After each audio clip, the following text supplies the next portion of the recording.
I went to a little town called Summit, Illinois. There, I met Wheeler Parker. He was my barber for 10 years.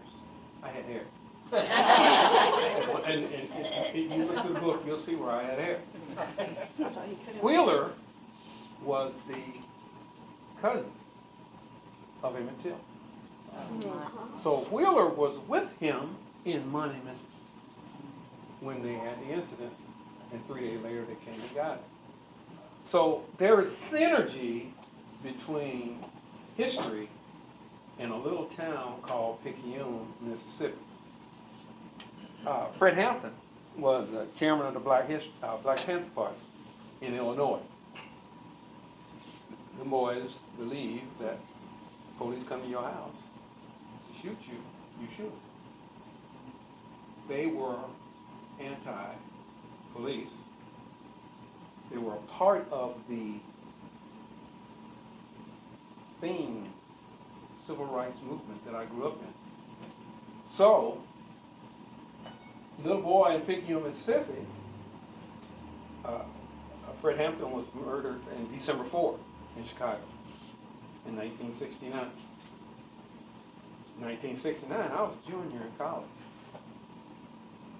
Got arrested, part of the black student movement, civil rights, twice. In 1977 to 1986, I was a little company called Corn Products in Summit, Illinois. Same place Wheeler was part. I'm in a company group of black managers called MASH, Management Association for Safe Humanity. We did a lot of good stuff, scholarships for kids and all that thing. Another member of MASH was Miss Hampton, Fred Hampton's mother.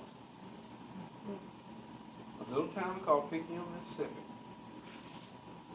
Historical relationship to Chicago, Illinois, via Peoria with Fred Hampton. Martin Luther King was assassinated April 4, 1968. April 1968, I was a sophomore at Bradley. Was arrested for marching downtown Peoria. We didn't get a permit. The arresting officers threw us in the back of a paddy wagon, and they drove us around for about 4 hours, driving as fast, taking the corners as fast as they could with no seatbelts. So we pretty banged up by the time that night was over. And we had sit-ins, you name it. But what I want each one of you to do, examine your personal history. You get a perspective on, okay, how do I fit in to what's going on today, not the past? How does all this stuff come together today? You know that our lives are interwoven with each other. And we form the fabric of the United States. So no one should talk to you about being a minority or immigrant or any of those things. Hi. I have some questions. Yes, ma'am. Can you leave one packet in from my store?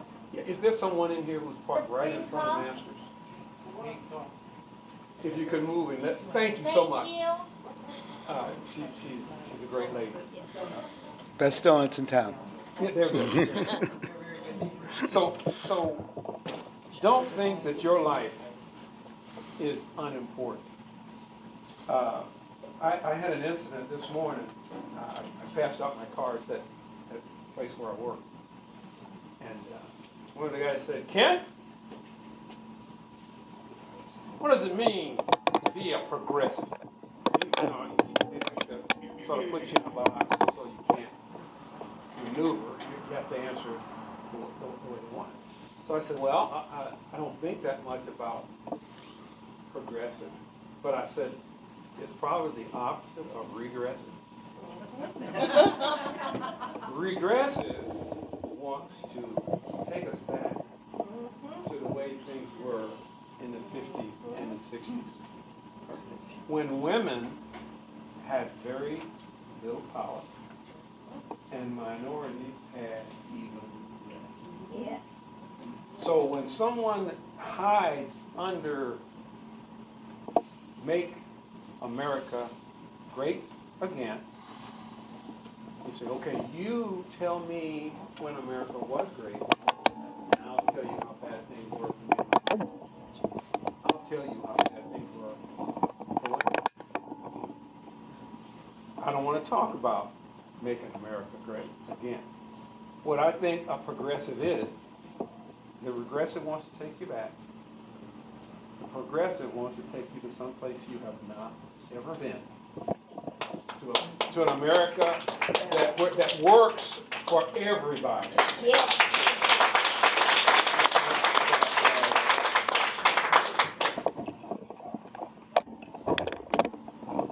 Everyone knows, I think, what Juneteenth stands for. Emancipation Proclamation, slavery's over. 2.5 years later, Texas said, what? Nobody told us. We done did 3 harvests since. Used the slave 3 times since this thing was emancipation. And it's a celebration of prayer, feasting, song, and dance. You're supposed to get happy on Juneteenth. And I'm sure there's a lot of Americans that don't even want to talk about it. But you have to talk about your history. If you don't talk about it, it will repeat itself.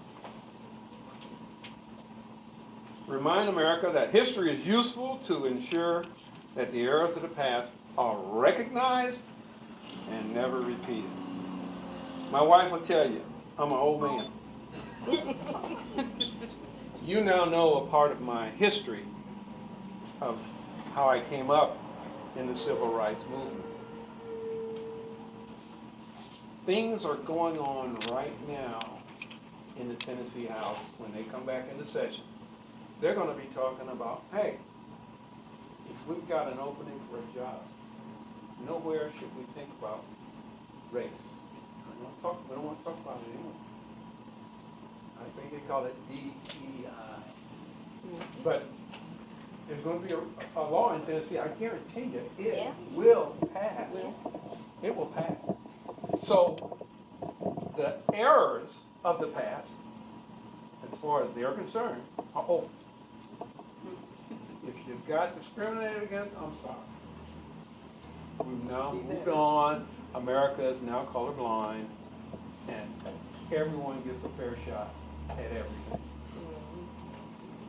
The reason that I am running for the Tennessee House is because the person that I'm running against is a very nice person. He will, when your kid gets to graduation, when your kid gets on the honor roll, he's going to do a commemoration. Send them a plaque, send them a letter. Some kids even get days named after them through resolutions. But when he votes for things like this, getting rid of civil rights action, or fixing the past of civil rights actions. He votes for vouchers. He votes. I'm sure if they had the opportunity, there'd be an abortion bill right now in the state of Tennessee that'd be the worst than anything that Texas could ever devise. So they are running on power. They think they have absolute power.